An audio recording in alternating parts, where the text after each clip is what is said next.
Jabir bin Hayyan atau dikenal dengan nama Jaber di Eropa merupakan ilmuwan terkenal di bidang kimia.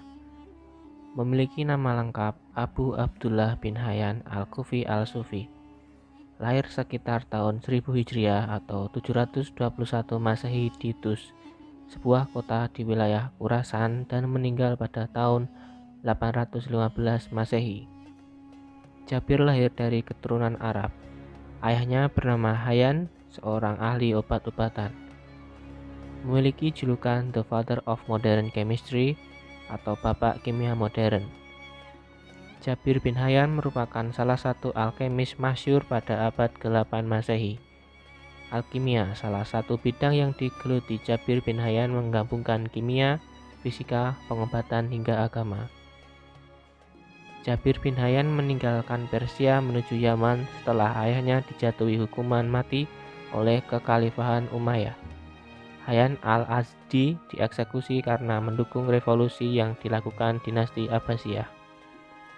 Jabir dikenal sebagai sufi yang tekun dan sering beriktikaf di sebuah laboratorium dekat Bawadah di Damaskus. Selain itu, Jabir banyak bergaul dengan orang-orang yang juga mencintai ilmu pengetahuan. Dengan dilandasi kesamaan kepentingan keilmuan, Jabir bergaul baik dengan keluarga Barma dan Khalifah Harun al-Rasyid. Akan tetapi, terjadi fitnah terhadap keluarga Barma. Jabir kemudian mengambil langkah pergi ke Tusi. Jabir bin Hayyan berguru pada Barmaki Vizir pada masa pemerintahan Harun al-Rasyid di Baghdad. Beberapa penemuan Jabir bin Hayyan diantaranya adalah asam klorida, asam nitrat, asam sitrat, asam asetat, teknik distilasi, teknik kristalisasi, dan aqua regia, yaitu mencampurkan antara asam klorida dengan asam nitrat untuk melarutkan emas.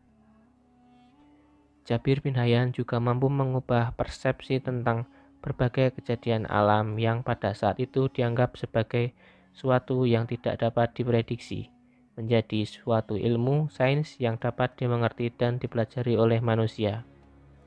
Ia menggabungkan teknik eksperimentasi sistematis di dalam penelitian kimia, sehingga setiap eksperimen dapat direproduksi kembali. Jabir menekankan bahwa kuantitas zat berhubungan dengan reaksi kimia yang terjadi, sehingga dapat dianggap Jabir telah merintis ditemukannya hukum perbandingan tetap. Jabir bin Hayyan mampu mengaplikasikan pengetahuannya di bidang kimia ke dalam proses pembuatan besi dan logam lainnya, serta pengecatan karat. Dia juga yang pertama mengaplikasikan penggunaan mangan dioksida pada pembuatan gelas kaca. Jabir bin Hayyan juga pertama kali mencatat tentang pemanasan wine akan menimbulkan gas yang mudah terbakar. Hal inilah yang kemudian memberikan jalan bagi Al-Razi untuk menemukan etanol. Jabir juga telah meninggalkan banyak karyanya, ada kurang lebih 200 judul buku. Karyanya tersimpan di berbagai perpustakaan di beberapa negara, seperti di Museum Britania Inggris, menyimpan manuskrip karya Jabir yang berjudul Al-Hawas Al-Kabir atau Inti-Inti yang Besar.